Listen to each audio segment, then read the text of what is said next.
آگے ہو جائے آگے. اور میں حیران ہوتا ہوں کہ انڈیا کے 2 شہروں کی بنیاد کے اوپر امت کو ڈیوائیڈ کر دیا. یہ دیوبند اور بریلی انڈیا کے 2 شہر ہیں, اس کے نام کے اوپر ڈویژن کر دی ہوئی ہے. یہی حال اہل حدیث کا ہے. کبھی اپنے آپ کو اہل حدیث کہیں گے, کبھی سلفی کہیں گے, کبھی کہیں گے غربا اہل حدیث, کبھی کچھ. کس لیول تک بگاڑ آ گیا. حتیٰ کہ اگر آپ اب یورپ میں چلے جائیں تو وہاں 2 فرقے بن چکے ہیں, اہل حدیث اور سلفی. اور سلفیوں میں بھی 2 ہیں, ایک تقلیدی سلفی ہیں اور ایک غیر مقلد سلفی ہیں. اور ابھی ایک اور شوشہ چھوڑا ہے مدخلی. یہ ایک اور فرقہ جو ہے وہ عرب کے اندر نکلا ہے, جو کہ اپنے علاوہ سب کو کہتا ہے کہ یہ اہل حدیث سے خارج ہیں, ہم کوئی بہت بڑے اہل حدیث ہیں.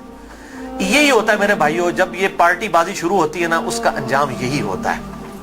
خدا کے لیے اس طرف واپس آ جائیں جہاں ہمارے محبوب صلی اللہ علیہ وسلم ہمیں چھوڑ کر گئے تھے. ہوا سماکم المسلمین من قبل وفی ھذا. اللہ کے پیغمبر ابراہیم علیہ السلام نے اس قرآن کے نزول سے پہلے تمہارا نام مسلم رکھ دیا تھا, اور اس کتاب میں وفی ھذا اللہ نے بھی انڈورس کر دیا اپنے آپ کو مسلمان کو. کیوں اپنے آپ کو ڈیوائیڈ کرتے ہو؟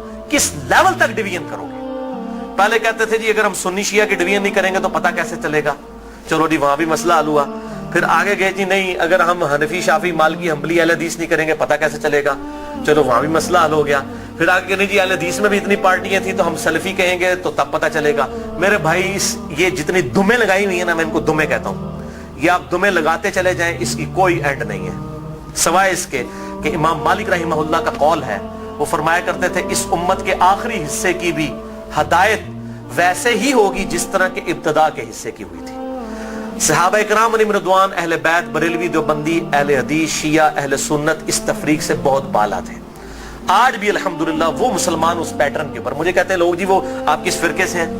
میں کہتا ہوں جی میں اس گروہ میں شامل ہوں. فرقہ تو ہے ہی اسلام میں حرام, ٹھیک ہے.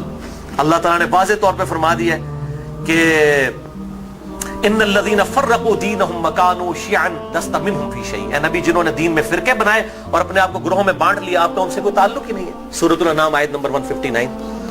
اس طریقے سورہ آل عمران کے اندر ہے واعتصموا بحبل اللہ جميعا ولا تفرقوا. اللہ کی رسی یعنی قرآن کو, صحیح مسلم میں آتا ہے غدیر خم کی حدیث میں کہ یہ قرآن ہے اللہ کی رسی, اس کو مضبوطی سے پکڑ لو, فرقوں میں مت بٹو.